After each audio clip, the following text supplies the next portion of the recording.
And we're live. Hello, hello, hello. Welcome, everybody. Please do shout out to where you're dialing in from today. I've already seen some really cool comments. Kate will give you your 5 seconds of fame on the screen and shout out where you're coming in from. And welcome to SEMrush's 5 hours of local SEO mega webinar. I hope you are all ready for what is going to be a super, super exciting session. My name is Paige Hobart. If you've not met me before, I'm an SEO team director at a London-based agency called Roast. And I'm really excited. So I'm going to be doing the first 2.5 hours of hosting today, and then I'm going to hand over to my lovely colleague, Shelley, who'll be dialing in from Texas, I believe. I will be doing the first 3 sessions, and then she's got 4 following on. So the plan for today, 5 hours, 7 sessions. We're starting with the wonderful Joy Hawkins, who's already with me, with the State of Local Search in 2021, followed by Jason Bernard, Google is your homepage, learn how to optimize it. And then finally, my session will be with Rasmus Himmelstrup and the true value of local search, a case study across 5 countries. Ooh. Then I will hand over to Shelley, who has the wonderful Tim Capper, Greg Gifford, Darren Shaw, and Greg Sterling to follow. So really, really good lineup of knowledgeable people. But in addition to those, we have 14 knowledgeable guest experts who will be helping out in the Q&A. So please do put your questions into the question panel, I think either on Twitter or YouTube, chuck them in. We'll get through as many as we can. So some admin, use the chat function. Chat to us. I'll be in there talking. Apologies if we don't get around to your questions, but we'll try and do as many as we can. Me and the wonderful admin, Kate, who is behind the scenes, will be putting those questions into our little internal chat function so we can get them sorted. Also, please, if you're going to use Twitter, use the hashtag 5 hours of local SEO, just so that we can keep track of everything. It's really handy. And an important heads up, all these sessions are being recorded. If you miss some or want to take a tea break, fear not. You'll receive an email with the replay and the slides if you're registered. So get comfy, get a drink, and enjoy the next 5 hours of local SEO. So without further ado, let's get started with our first session today. If Claire, you could go first and introduce yourself, followed by Tom, and then Joy, you go last, and then go straight into your deck. I'm first. Oh, hello. I'm Claire. So I am in Wales in the UK, and I run Claire Carlile Marketing, and I work with small and medium-sized businesses on their digital marketing, but I think local SEO is probably my favorite part of that. Hi, my name is Tom Waddington. I'm with a company called Watche. We do paid search and local SEO. We work with a variety of businesses, but mostly ones that are in home services categories. So that's an area I pay the most attention to in local search. I'm a Google My Business Gold product expert and a faculty member at Local U. All right, and I'm Joy Hawkins. I'm the owner of Sterling Sky. So that's an agency in the US and Canada. And we primarily focus on local SEO, also do paid search and social media as well. All for small businesses in the United States and Canada. Like Tom, I'm in the Google My Business Product Experts program, so that's how we know each other. And I'm also the owner of Local U, which Claire and Tom are both faculty members of. So excited to be here. So we're going to be talking about local search today. And if you're like me and you work in this world, you're very familiar with how things are constantly moving and changing. And personally, I find this exciting. I like that things are constantly changing, that you have to constantly be upping your game and kind of figuring out what strategies work. Keeps me from getting bored. But basically, we have this section on our website where we track some of the changes that Google makes that impact small businesses. So here on, as you can see on the screen here, it's basically just an outline of all these different things that happened last year. And in total, we had 84 different things that we tracked that changed. And this is a lot. Don't worry, I'm not going to be covering 84 different things, but I did want to highlight a few that I think are important to be aware of. Last year, Google My Business specifically had a really big focus on what we call attributes. So I think due to COVID, some of these got a lot more prominent, but you'll see here, for example, Google features things like whether or not the business is currently offering on-site services, whether you can get an appointment online, Filling these types of things out didn't used to matter a whole lot because they weren't super visible, but Google has been surfacing more and more of these directly in the search results. So it is definitely something that you would want to keep an eye on. We're seeing this as well with ones that have icons. So for example, if you do a search for women-led businesses near me, or insert anything into that phrase like restaurants, etc., you'll actually see the women-led icon on businesses that are using it right in the search results. And then that's the same thing for Black-owned businesses. I know the search volume for those are on the rise. So it's definitely something that, if it applies to you, you would want to make sure you fill out. Another thing that we've been kind of keeping an eye on is Google testing this feature. I believe it's actually fully rolled out now, where they'll actually list how many years a business has been open. So this is actually easy for people to customize. I think a lot of people just don't realize it exists. Inside the Google My Business dashboard, there is a section where you can actually put your opening date. It's a field they added a couple years ago. Didn't really matter at the time because it wasn't really visible there. But now you want to add that because it actually shows in the search results how long your business has been open. Something I'll clarify, we actually had a lot of conversations with Google around, how this works for chains or businesses that have, let's say, 5 offices. Like, what date do they put here? Google's stance on it as of right now is basically the business can choose whichever date they would prefer. If it would be better to choose the date when that location opened, they can go with that. If they want to reflect how long the actual business has been around, they can go with their original opening date for the first location. Another thing that we track heavily is changes to the Google My Business categories. Now, sure enough, actually yesterday, I tweeted that Google actually added 25 new ones just this month so far in March.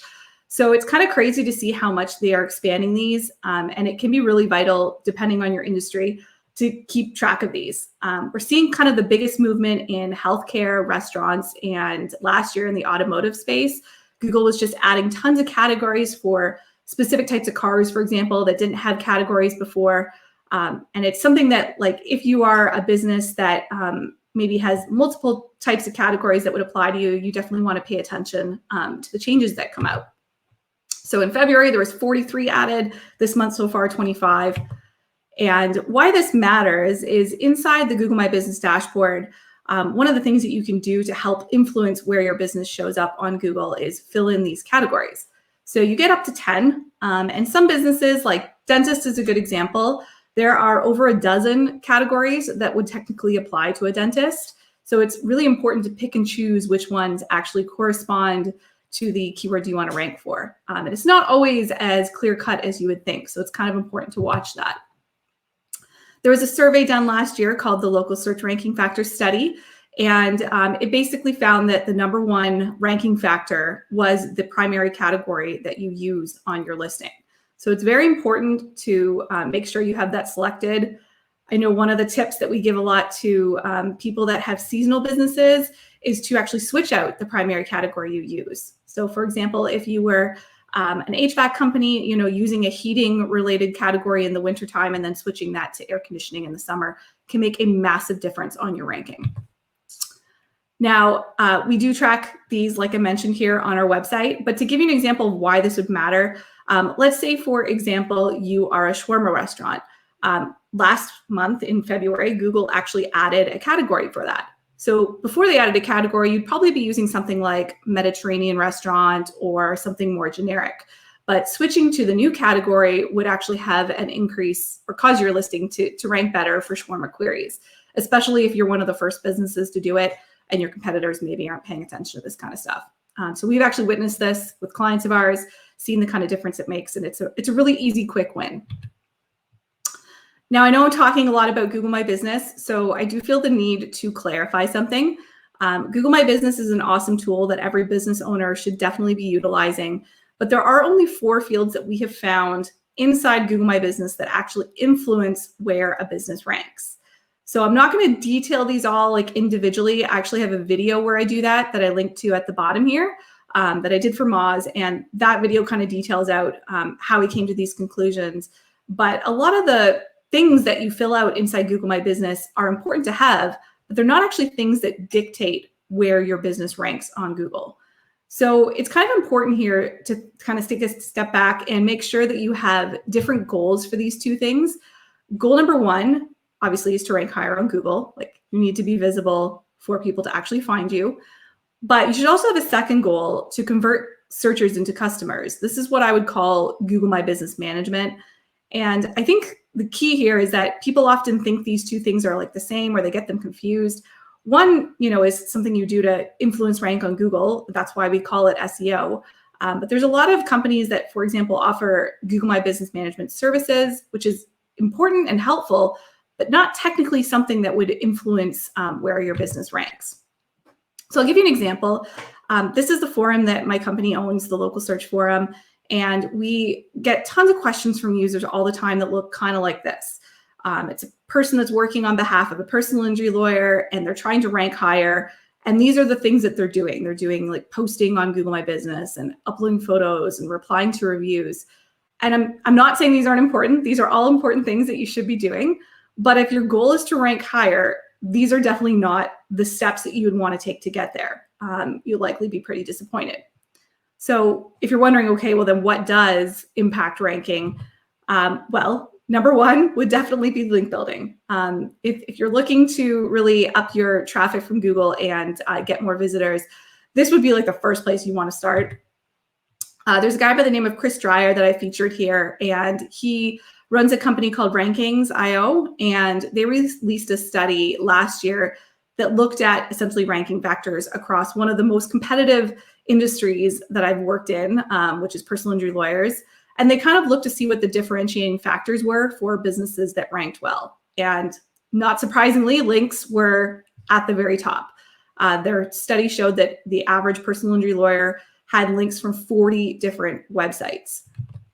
Now, the thing is like, you can't just go get 40 links. Like, it's not that easy, especially if you're trying to get good links. So I'm not going to be diving in on this session onto like how to do this, because Greg Gifford is going to be talking about that later today. So definitely stick around for his session if you want some specifics on like how to do link building. Now, the other piece of ranking, in addition to links, would definitely be what I call, content, your website, how your site is structured.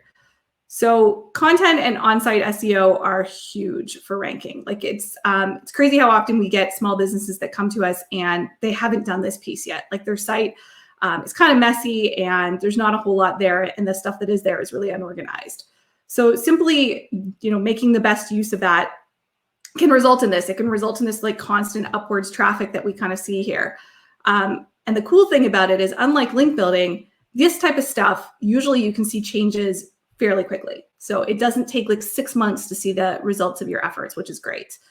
Now, I want to try and clarify something here, because people often think, okay, I need more content. I'm just going to blog once a week, or I'm going to, pay somebody to write an article once a week. And this is generally the strategy that we see people doing. And I can tell you from analyzing, doing a lot of audits, that doesn't work generally on like 90% of the time when we see business owners that are doing this whole blogging regularly thing. Sometimes it can actually do more harm than good. So I'll give you an example. We had a client that was a lawyer, and this is a mouthful, Social Security Disability Insurance. So I'm just going to call it SSDI. So he had SSDI pages. He had 50 of them for different cities across Florida, because, you hear in local SEO, like having these service area pages is a great thing. And generally they are, but in this case, they weren't. Like, basically the pages were the same. There wasn't a lot of content on there. They weren't ranking well. So a whole bunch of things that basically are a recipe for disaster. So we decided, since there was no traffic coming to these pages and that they didn't rank, we were going to clean it up. We took them all down and redirected them to the main page on the site that was about that topic. And this is what happened to their rankings. So just to kind of clarify, in case you're not familiar with like these rank trackers, you'll see at the beginning, it's an animated GIF. There's a lot of yellow and there's a lot of red, which means they're not ranking in the local pack. And then it turns to green, as you can see. So went from like not ranking very well to ranking very well right after we consolidated all these pages. So get rid of the idea in your head that more content is better, because that is just not always true. Inside Google Analytics, it showed kind of the same story. We get rid of the garbage pages, their traffic goes up. So less pages is actually resulting in more traffic. And as I mentioned, ranking is only goal one. So ranking is important. You need strategies for that, but it's not the end result. You still have to convince people once you're listed that you are better than all your competitors who are listed with you. And there are many ways to do that. But honestly, if I had to pick one thing that I think has the biggest impact, it would have to be reviews. Reviews are crucial to the customer experience. So according to this study done by Bright Local, you can see here that having higher star ratings results in more clicks. And this isn't shocking, or it shouldn't likely be shocking to any of you. We kind of know that reviews are important, but I've been watching a few trends that I want to touch on because I think it's important for people to be aware of these. And I hadn't really seen a lot of these highlighted before, so hopefully some of this is new for you. First is what I call the death of the 2, 3, and 4-star reviews. So I love looking at this Yelp study. They do this every year. They release these stats on their usage on their site. And Google doesn't do this, so I always look to Yelp. But what you'll see over the course of the last few years when they update their stats is that more and more 5-star reviews are being left and 1-star reviews, unfortunately, and less of 2, 3, and 4 stars. So it's kind of coming to my attention that people are essentially either really happy with your business or really pissed off, and the in-between aren't as likely to leave a review. And this is important to know if you're an agency or if you're a business owner. You know, we all stress about getting those awful 1-star reviews. I know I hear this conversation almost daily with clients, but it's important to know that technically the odds of getting a 1-star review are higher than they were 5 years ago. So that's important to be aware of. Another trend that we've unfortunately seen on that same kind of pattern is what I call review attacks. So this is something where someone at your company does something really stupid. It gets put on social media, and then it gets shared and shared and shared and kind of goes viral. And then as a result of that incident, people are now leaving negative reviews for the business. So to give you an example, last year, there was this guy in Florida who got really aggressive with this elderly lady in Costco. Someone filmed it, so that's always great. Put it on Twitter. It got a lot of retweets, a lot of traction, and then people started blasting the insurance agency that this guy worked at. Like, he wasn't even the owner, he just worked there. And the agency literally fired him, like, I think the same day, but the reviews kept pouring in. And it's just like kind of crazy mob mentality that we see. And the good news is Google actually has a system now for this. They didn't used to. So if your business experiences this, and goodness, I hope it doesn't, but if it does, what they actually will do is they will take off the ability for people to leave reviews on your listing. So usually, you know, you'd see this write a review button like you see for my agency here. And if you're undergoing a review attack, they can actually take that button off, which is what they ended up doing for that insurance agent.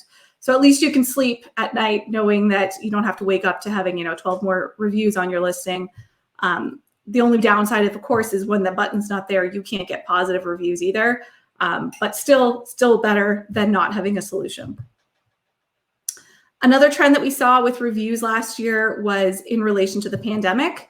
So Mike Blumenthal actually detailed this out, and I linked to his study here. But he tracked a big retail chain that essentially had their average rating drop by 0.5 point because of all these negative reviews that they were getting due to their policies on masks. And of course, there are varied opinions on masks, and you have people that like them, people that don't. So this store's policy, I guess a lot of people didn't like, and we're just blasting this business with these types of reviews. So for example, this is an example of one where they're, very angry, very heated. The good news is, and this really doesn't happen a lot, is that Google actually sided with the business owners. So they decided that these types of reviews were going to be deemed politically charged, and they all got removed. So usually that doesn't happen. Like when it comes to negative reviews, we don't have a lot of wins when it comes to Google because they almost always side with the consumer. But if you are a business that has been impacted by something like this, if you reach out to Google My Business Support, there is a good chance that they will remove them, which is great. The other trend that we were noticing as well is that fewer reviews were left last year. So it's kind of interesting to see this trend. We actually saw this with Google originally. They actually said this in their most recent blog article that they released, and they said that they were seeing a drop in reviews. Yelp didn't share that story, so I had to look at their data and analyze it myself. So I basically took all of their data from last year and then compared it to the year before to see if there was a drop, and there was. Like you can see, Q3, Q4, there was a lot less reviews left, Q2 especially, of last year. So just in general, I guess because people were out and about less, there were less reviews left online. So if you're, thinking like, or worrying about this, don't stress, like this is a pattern across the board. The final trend that I've been noticing is in regards to how trustworthy reviews are. So there's a study done by Bright Local that they release every year, and I always read it. It's very fascinating. This year, when they release it, they talk about how 79% of consumers trust online reviews as much as personal recommendations. Now, personally, I find this crazy. Like, it's true, but it's crazy that you can go online and a complete stranger who may even, who knows anything about this person, but they write something about a business and you're going to believe them just because it's written online. Like, that is kind of difficult to deal with as a business owner, right? But it's true. Like, people put a lot of faith in online reviews. What is interesting is that if you look at this year over year and compare it to some of the previous studies they've released, it's actually trending down. So less people are trusting online reviews than in comparison to 2014. There was another study done by reviews.com that shared the same thing, where it talks about how 38.5% of people polled trust reviews less than they did 5 years ago.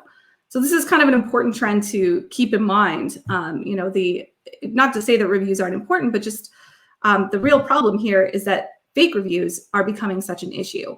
So I'm in a lot of Facebook groups. Actually, I like to join groups that are kind of black hat in nature, where they sell reviews and things, just to see what people are doing. It's very fascinating. And I'll see posts like this where people are, selling Yelp reviews, selling Google reviews. And what I'm starting to see is that more and more they're becoming very specific. Like, you can buy a review from someone in New York specifically who is only reviewing New York businesses. And this is a problem, like for Google, for Yelp, for any review site. It's becoming harder and harder to detect what's real and what's not. So not really a great trend. Yelp has a page on their site. Again, I analyzed a lot with Yelp here. But what I noticed is that their percentage for how many reviews they have removed because of policy violations actually jumped a point last year. So this is cumulative. This is like over the entire lifetime of Yelp. And for that to jump a point is a lot of reviews. Like, I don't know what the number is, but it's high. So it's interesting to see that their overall percentage of how many reviews they have removed for policy violations has increased. Now, Google talks about how they removed 55 million last year, and you might, clap and say, good job, Google, you're doing a great job. That's a lot of reviews. I can honestly say, though, like, it's barely scratching the surface. We see a lot of this type of stuff, especially, I'm sure Tom would agree with this. Like, we see this all the time on the Google My Business forum. Like, people are coming in and they're like, how is Google not detecting this? Like, this person is using the same username. This isn't even hidden well. Like, what is going on here? And what's interesting is this study, which I'd never heard of before, but it was done last year by the FTC. So if you're interested in reviews, you need to check this out and read it. This guy that did this study at the FTC found that at least a quarter of Google reviews for low quality businesses are likely fake. Like, that's nuts. That is a lot of fake reviews. And I don't know what Google plans on doing about this. I just know up to this point, whatever they are doing is not sufficient. And in certain industries, fake reviews are not the only problem. We also see a huge trend with fake listings. So this was a screenshot taken recently for garage door repair. I do a search here and you might wonder, okay, what's wrong with these results? The problem is that not a single result that shows up here is a real business. These are what we call lead gen listings. Essentially, you call the phone number. It's a marketing company that sets up the listing and they sell that lead to a real company. And these are, against Google's guidelines. But as we've kind of noticed, Google is not great at enforcing their guidelines. So these exist. And if you are a business that's in the garage door repair industry, this is what you are combating. If you don't report these to Google, you're going to essentially get shoved down by all these fake listings. And Google does report on these as well. According to their study that they release, they're actually removing more listings than they did in 2018. Great. Why does this matter? Well, it matters if you are in an industry that is plagued with this. So here is an example of a client of ours in the drug rehab space. When we first took them on, we were like, holy cow, there's so many fake listings out there. We basically kind of doubled down on reporting them, getting rid of them. And this is what happens. Like, they go from having 3 first position rankings to 62 So this can make a huge difference if you are in a space that is impacted by this. Now, if this strategy is new to you, you're not sure what I'm even talking about or how to report a listing, feel free to check out our guide. This is free and it'll kind of detail out how to do that. But the end result here, I've gone over a lot of different things, talked about different strategies. At the end, if you want to know if your strategy is working, you need to also make sure that you are tracking properly. So what we often see is that people will go in and they'll look in, let's say, Google Analytics. So here's an example client of ours. If you look at like their traffic now compared to what it was in 2017, it hasn't really gone up that much. Like, it's like, okay, like 32,000 visitors from Google compared to 34. It's not a huge jump. Problem is, this is the wrong thing to track. If you're looking at traffic as the main measure of success, you are looking at the wrong metric. What you really need to be looking at is goal completions. So in Google Analytics, that's what I would call them, or just frankly leads. How many people are calling you? How many people are contacting you? Is that number going up? Because you can get lots of traffic from lots of things that do not make your phone ring. And it's really important to make sure if you're working with an SEO company or if you're doing this yourself, that you are measuring the right thing. Now, Google Analytics, I'll be honest, it's not really set up for beginners. So if you're watching this and you're a business owner and you don't have an SEO company or you're trying to navigate this yourself, I wouldn't suggest starting with Google Analytics. I would suggest starting with Google My Business Insights instead. So Google actually just revamped this entire section, made it even easier and better for people to kind of understand. So inside the Google My Business dashboard, you can see here, there's a new profile report section. And what's cool about this is it focuses really on calls, which is great. That's what they should be focusing on, like views, searches, whatever. It's important, but this is really the end result. So you can actually see, over the last 6 months, if things are going up, how they compare to last year. Like, these are metrics that any business owner can look at and make sense from.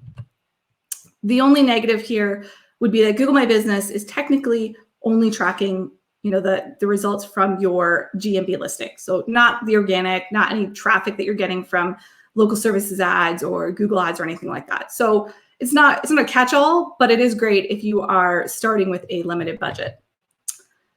And also, if you are listening and thinking, how do I keep up with changes? Like I mentioned, there's a lot of them. Feel free to subscribe to our newsletter. It's completely free, but we do a really good job at trying to make sure we notify people when there are new changes that Google is doing that business owners should be aware of.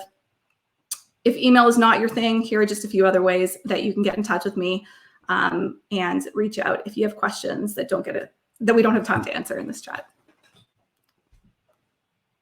All right, Paige, back to you. Amazing. Wow, Joy, that was so insightful. I think there's loads of questions that we can get through. Guys, keep them coming. I'm going to scroll all the way back to the tippy top of all the questions we've had. So I'm going to start with one for Claire, actually. So Joy, you can have a drink and relax for a minute. Claire, what is the real value of posts on Google My Business? Oh, hello.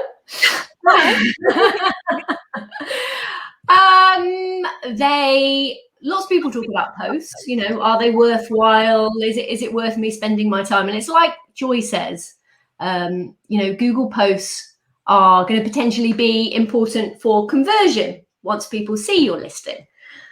So I personally have used them for a range of businesses and had really good value out of them. And I've added UTM tracking to those posts, so I know which posts provide value. Also, and again, depending, it's very niche, it's very vertical dependent, but thinking about who sees the posts and where they are in their buying journey. I think one of the problems is people thinking that GMB post is like a social media post, but it's actually very different. So you've got someone that is potentially very, very high up in the funnel. They're not brand aware. They might be looking for you if it's been triggered by a brand name search. But you need to be thinking about, what type of content is important to someone that is going to be in this place in the funnel. And those types of things are often offers. What are you offering to a potential customer that's going to be valuable for them? So the types of posts I've seen that convert really well are stuff like offers, buy one, get one free, a free 15-minute consult, free downloadable resource. So anything that you've got is sort of that's added value, then those are the types of things that I would test as Google posts. So maybe add 2 or 3 and see, which one is, driving traffic to the website and driving those actions. That's what I would say. Yeah, that makes a lot of sense. Like, really good feedback for everybody on the line. Tom, one for you. Your specialty is in local service ads. How does this play a role in this like local landscape? Well, it's been impacting businesses more and more over the past few years. It's for some, it's pretty new to them because it's just recently rolled out in the past few months, and some categories in legal and real estate. But it's something Google's been working on for several years, and in some home services categories, it's been around for 4+ years. And they show at the top of the results. So whether you're on desktop or mobile, they're very prominent placement. And as Joy's slide showed with the one showing what GMB Insights can measure, there's a lot of other things on the page, of course, that aren't being taken into account, especially when you have the additional unit of the local services ads at the top.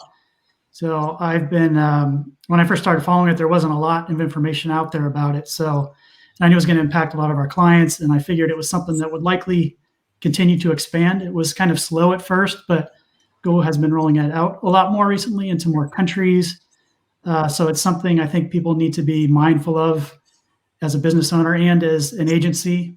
I've definitely seen times when agencies kind of ignore it, or because maybe they're not very familiar with it, or tell a business that, you don't want those leads, which is definitely not the case. You need to try it out. You need to become familiar with it because it is clearly going to impact your results in local, because it is very prominent. If it's showing for searches that you want to be there for, your business services, your products, it's going to be right at the top. So you need to be aware of what it is and what you can do to give it a try.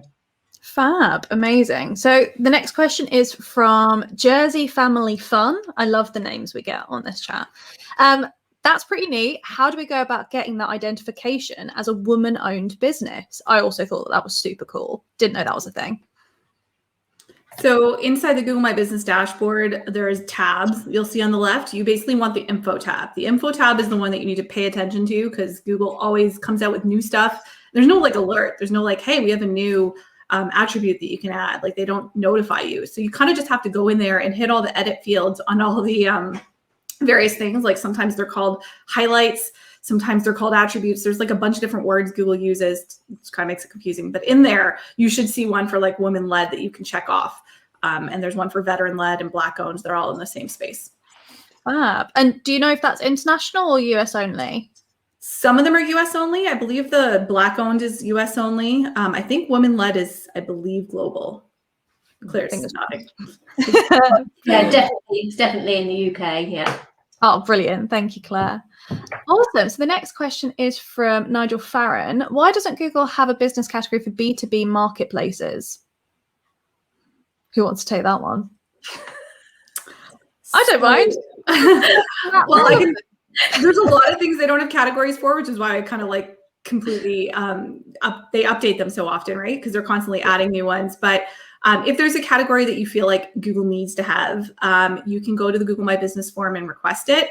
Just be really clear in your request why it matters. I had somebody do this for, I think it was dental implants, and they were pointing out why the current category didn't make any sense because they're different professions, but they gave all these examples of the professional field and how they're different, and it really helped. And that one got pushed through faster than any other request I've ever sent through because they provided so much documentation. So the more details you give about your industry, don't assume Google knows how your industry works. Yeah. And I find the Google My Business emails are actually really helpful. There are human beings that you can talk to, which is such a rarity. Our next question is from Joey Michael Domingo. Do you recommend reporting other Google Map listings that seem to have duplicates? I've seen a few that look like they were made on purpose to fill the search results. I feel like Tom, Claire, either of you guys want that one? Well, I'd say yeah. Well, yes. If it's if it's a fake listing that's been is there to manipulate the search results, it's going to benefit your client to have that listing removed. One would imagine.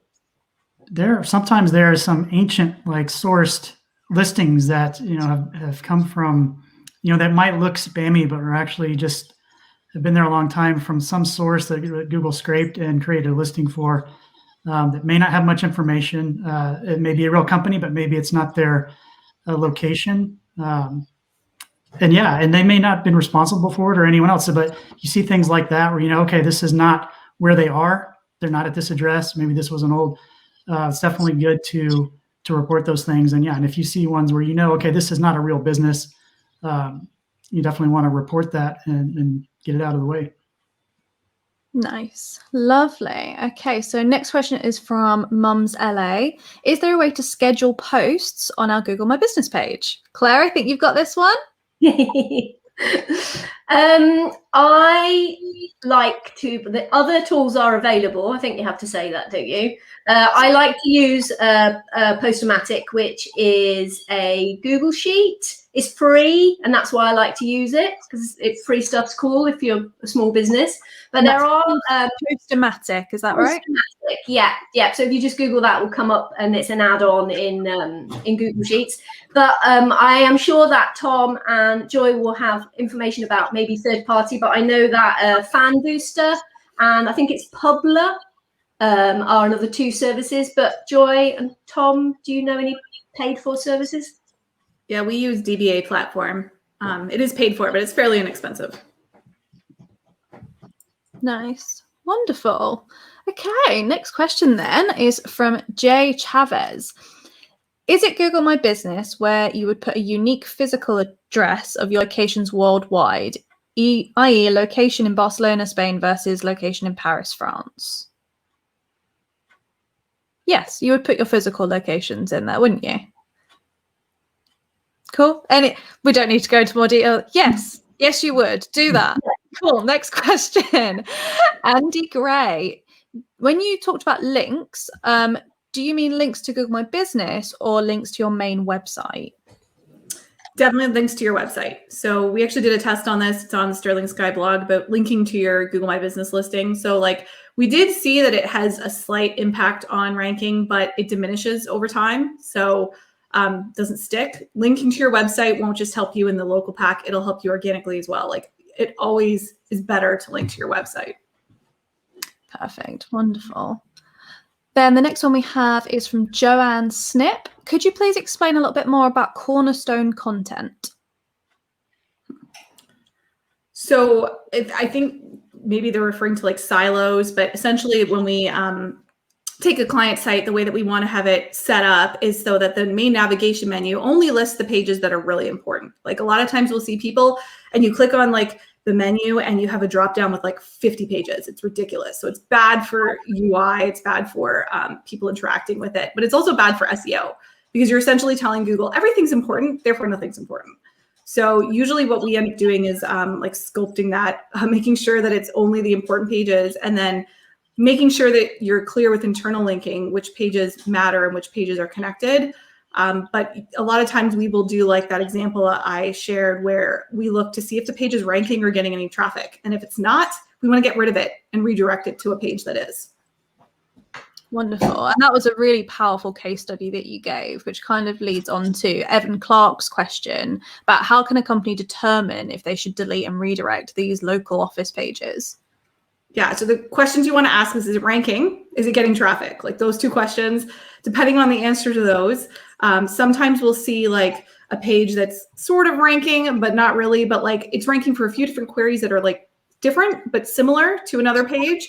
So we'll add the content to the other page and then consolidate them. But it really depends on how those two questions get answered. Yeah. And I guess just for me, not one of the questions from the panel, but do you see a common theme? Is it always multiple cities is too many, or are people getting too granular with their locations? Yeah, I think a lot of times we just see people just have this idea in their head that they should be blogging regularly. So they just write over and over about the same topic. And for example, I had a car accident lawyer, personal injury lawyer who was writing about accidents that happened in the area. And you get a bit of traffic from it, but then you look over 2 years, that page is not getting traffic anymore. So we are doing massive amounts of deleting of those types of pages. I think that's my favorite thing to do in SEO is to consolidate a website. You're don't need that, cut it away. We're all good. Awesome. Next question then is from Mark Hyde. So you got rid of a ton of pages to improve rankings, but do you view posts as different pieces than pages? For example, when you use WordPress, you have pages and post options. Mm-hmm. So we usually use pages, but I would say posts are good. Like Sterling Sky is an example of a company that like we have a blog and it's super relevant because the stuff that we post in the blog is timely. You know, maybe something I wrote 6 years ago doesn't apply anymore. So it's important if you have a business like that has timely updates, like maybe an immigration lawyer where things are changing and new policies are coming in and all that stuff, you might want a blog. But for most business types, the blog structure makes no sense at all. Because the articles have nothing to do with like timeliness. Yeah. Tom, Claire, do you guys ever use posts?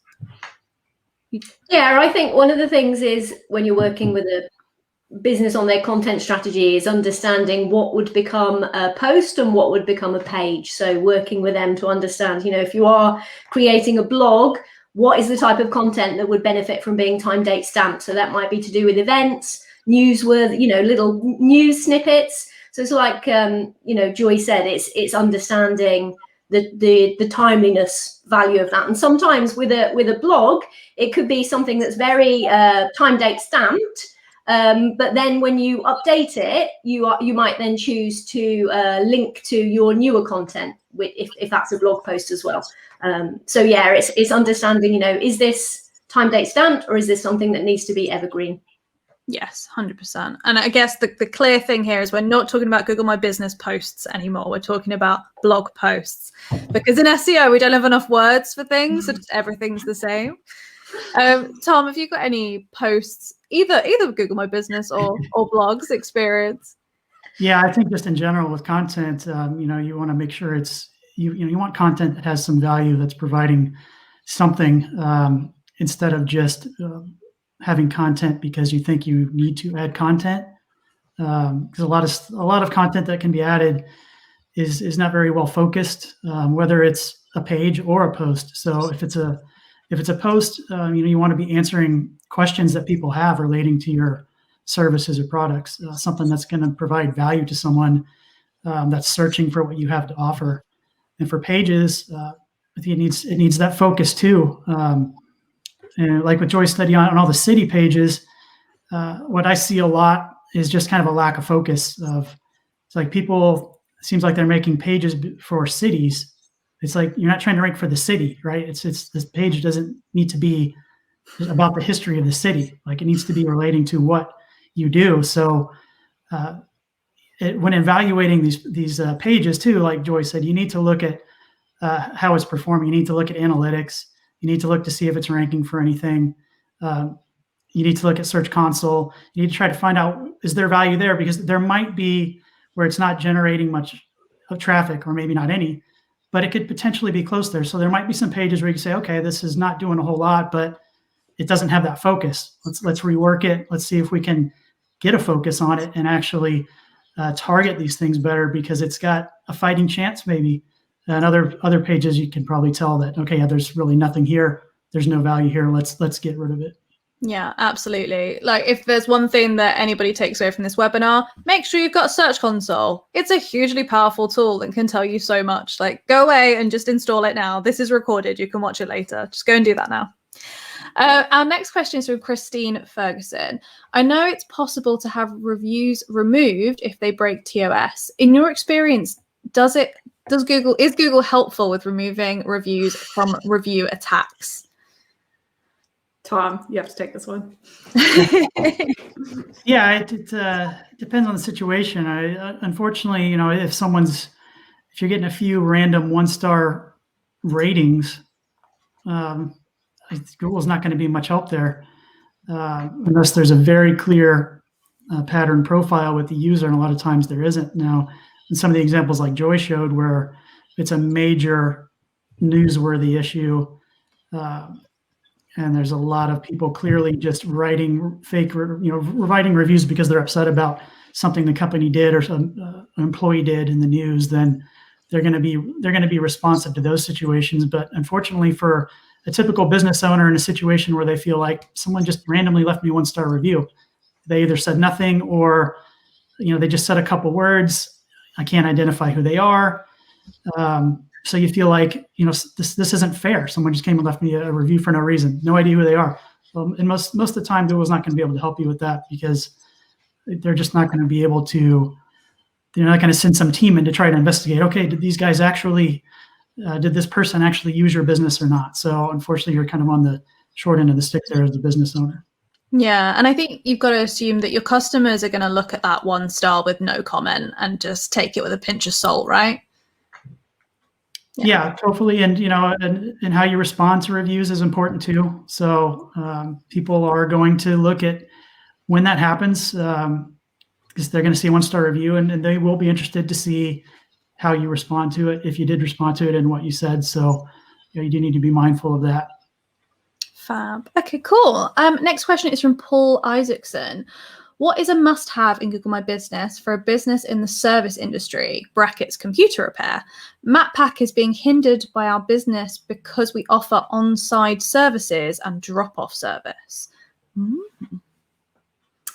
I mean, I would say fill in everything, because you never know when Google's going to use it. So I remember when the services section first came out, it wasn't anywhere. So it was kind of like, should I even bother filling this out? But now they're actually starting to highlight little snippets from your services right in the 3-pack. So I would say fill out everything. It doesn't take much time, to fill in the info tab, check that stuff out. We're talking like one-time tasks that are fairly easy to do. So I would fill in it all. And really track the category changes is the main thing that's going to update that you need to kind of keep in mind. But other than that, everything should be pretty fast and easy to do. Fab. Lovely. Next question is from Branford Shoreline. Optimizing Google My Business post pictures and photos, this doesn't help ranking at all, ? Or is it just a large ranking factor compared to the top 4 that you detailed? I don't know if anybody else wants to comment on this one too, but yeah, photos are something that I feel like people think that adding 50 photos of the same thing is somehow going to help them. Photos are important for some types of businesses. So for example, if you're a jeweler, what will actually happen is if you have like a picture of an engagement ring, somebody searching engagement rings will see that picture. And then if you have a picture of a necklace, somebody searching for necklaces, Google will actually show the necklace picture. So it is important to have various photos of the different services you offer, because that will help your click-through rate, and click-through rate is a ranking factor for sure. So that's important. What I see though is like plumbers, uploading 60 photos of a pipe. Like, no, that is a waste of time. So it really depends on your industry. And most of the businesses I see wasting time on this are in the service side that have kind of boring, they don't have products, so they have more boring photos. Yeah. Yeah, so images that are going to help that either that click through or that conversion is going to show why people should come to you as a business. Okay, cool. Nice. Cool. Elizabeth, Tom, do you have any recommendations on pitching local service ads for clients who are wary of paying per lead, especially in a competitive industries like personal injury law? Yeah, well, I mean, in my opinion, you got to give it a try. I've definitely seen a large amount of people, businesses in targeting personal injury lawyers. Probably some of the most I've seen when you actually click through to view, the full list of businesses in the local services ad unit. So there's a lot in there, but granted, it's very difficult. It can be very difficult for the onboarding process, getting in, just doing the background checks and everything. But once you're in, all you're doing is paying for the lead. So there's not a cost to get through the onboarding process. And you got to give it a shot and evaluate it. You've got, in the US anyway, recorded phone calls. So, you have a good chance of evaluating the lead, determining was this worthwhile or not. And you're likely going to see pretty much all or most of your competitors are doing it. So I really think it should be an easy sell to at least give it a shot. If you don't like it, you can stop doing it. You're not committed to spending a certain amount of money or running it for a certain amount of time. Nice, good.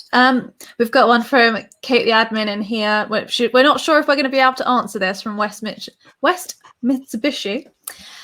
We're having a problem getting Google to recognize our YouTube channel in the Google My Business results. It instead lists videos from our Facebook page. Any suggestions? I'm going to take that as a no. Claire, can you do videos with posts? Are they thinking that it's Have they got a knowledge panel rather than a business profile? And Potentially. yeah. So Yeah. I would think look you at guys your, need to stick around for the I would next. look at your entity and work out where it's pulling that information from. Yeah, the next talk we have with Jason about your brand SERP might cover your question. So hold on to your hats, West Mitsubishi. We might get to that. Cool. Okay, next question then. AG, are the Google My Business categories in order? Meaning, do you need to list the top service you offer first? I'm asking for an HVAC, plumbing, elec company that does it all equally. So whatever you select as the primary, the first one, it holds more ranking weight than all the others. But the other ones, the order doesn't matter. So you could have them listed whatever, but the primary category definitely holds more weight. What do you know what you would recommend for that kind of service? Yeah, this is the conversation we have. We work with a big HVAC chain in Canada, and this is the conversation we have with them regularly because they're like, well, we want plumbing and we want heating and we want AC. And I'm like, I get that. I'm like, but you do have to pick one that you want more. And then it's a struggle. Like, honestly, I don't think Google has a very good way of dealing with this problem. Yeah, maybe this is one where we need to petition Google to add like a better top level category. As a community, we'll all just heckle them. Fab. Okay, we've got another one from Jersey Family Fun. I own a work from home business, so while I serve all of New Jersey, I prefer not to list my home address. What's the best way to handle this in regards to our Google homepage and local SEO? Do you need local? I can take that. I didn't want to keep talking, but Claire, do you want to answer this one? No, just go for it. So you can clear your address inside Google My Business. So there's a little clear address field. It'll make it so that users can't publicly see your home address. Your ranking, however, will still be based on that. So you're not going to rank all over New Jersey. You're going to rank close to where your home is. Have you ever done anything with like a PO address? Like if you've got a business. You're not allowed to use those. It's not a big good way to get your listing suspended. I wouldn't do that. Oh, I'm so sorry. Okay, guys, no one do that. That was a terrible idea. Claire, did you have anything to add? About which bit? No, Joy said it. So yeah, set up as a service area business, and obviously it will be based on their home address. So hopefully they're somewhere very populous in New Jersey with lots of searches for what they offer. Fair enough. Brilliant. Thank you, guys. I've got one more. So from our company, how do you handle different business lines within a business, e.g. a multi-specialty medical practice that has departments of pediatrics, dermatology, internal medicine, and OBGYN, etc.? They're really testing me with these questions today. That's a good one. That was an interesting one. So you definitely want to make use of practitioner listings in that case. So if you've got 12 doctors and they all do different things, you can set up a listing for each doctor, and then you can really maximize your exposure by using the specific categories that apply to that doctor. So pediatrics, that's one of the categories. Google just released a bunch of categories for yesterday, or that I tweeted about yesterday. So they added like all these like pediatric this, pediatric that, like type of category. So definitely practitioner listings are a way to do that. And you can highlight your doctors because you're technically only allowed one listing for the actual practice. Unless you, like hospitals, for example, be a bit different. You could technically have like a different listing for the ER than the main hospital. So if you have departments, that's another option. So auto dealers have that a lot. They'll have services, service parts, and like then the main dealer, and you can have them nested. Target would be another example of like a retail store that has departments listed on their listing. Amazing. Okay, cool. We've got about 5 minutes left of the Q&A panel. Were there anything that you guys felt like you really wanted to address that you want the viewers to really take away? Go, Claire. I just thought, just because of my obsession with Google Posts, and I'm really sorry that I'm so boring. But one of the things that I forgot to mention when we were talking about them as a conversion factor is this idea of post content being pulled in as justifications in the local finder. So Joel Headley, was it Joel Headley that coined the term justifications? So I love that. So if you think about the words that we use and the words that people use in reviews, so Google Posts will also populate or potentially populate a justification that will get pulled into the local finder. So that's another thing to think about when you're writing your posts. And I do recommend that people, rather than, oh, I need to do a post and having some sort of ad hoc chuck one in, actually have a strategy. So you're thinking, what are my primary services and how do I make sure that I have a corpus of posts that reflects what it is that I do? So if people are searching for whitewater rafting, where do they do whitewater rafting? Colorado? Anyone? Yeah, so if you offer that, then make sure that you've got posts about that, because potentially that could be pulled into the local finder. So I think it's that's another thing to think about. I told you. It's not boring, it's effective. That's the important thing. We want to give people on this call, on this webinar, the tools to do better at what they do. How about you, Tom? Anything you really, really want people to take away? Yeah, I mean, just going back to local services ads, another reason I would say you need to try is because I keep seeing, of course, I'm looking at this a lot, so this is my angle, but I keep seeing more connections between LSA, local services ads, and Google My Business. So I think down the road, we're going to see more integration. You may have heard about the test they're doing with the Google My Business upgrade, which is a very small limited test, but some businesses are able to do this where they're paying $50 a month to have the badge showing on their Google My Business listing. There's already a connection too with the reviews. And I just started seeing a new style of results in the local finder on mobile, where clicking on a result has a different style and look to it. One thing interesting, Claire, is posts are not there. And the about section's not there. And it has that LSA feel to it, and even has a specific URL for these views that's under google.com/local services. So I feel like, I don't know exactly what it will be, but I think there's going to be more of a connection between these products, potentially for, not all businesses and not all views, but certain categories like home services, but also lawyers. So I think it's something where, you want to be familiar with it because you may be forced to in the future. So the earlier you get involved with it and understand it, I think it will be beneficial to you in the long run.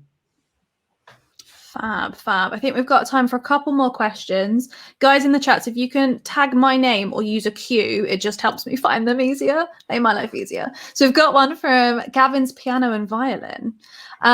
Should we create a company-wide page in addition to our local pages? For example, people in Seattle searching for our business, our Chicago page will pop up because it has more reviews. Generally, I would say no. You can have we have some clients that have this, they didn't do it, but Google created one based on a Wikipedia entry that they have for their business, and they've got locations all over the place. So if you look at a company like McDonald's, for example, when you Google McDonald's, you'll often get the McDonald's knowledge panel for the entire company, which is not a local page. And then you will get, the various locations near you. So I'd say probably in most cases, I wouldn't suggest doing that. Just know that if the person searching is not local, Google sometimes won't even show local results anyways. So it's kind of hard to control that. Getting into Wikipedia would be a good way to accomplish that if you were looking for one for the brand. Fab. I've just had 4 now tag me, so I'm going to get through these really quickly. So Paul Isaacson has asked, does it affect Google My Business if you list services but don't put prices? For example, if we get calls all the time asking for iPhone screen repair, but prices vary on model. Are they saying, does it matter your ranking or? No, yeah. You wouldn't need to putting prices on there wouldn't impact that. Yeah. So if you don't want to put price on that because of that variation, then yeah, I wouldn't.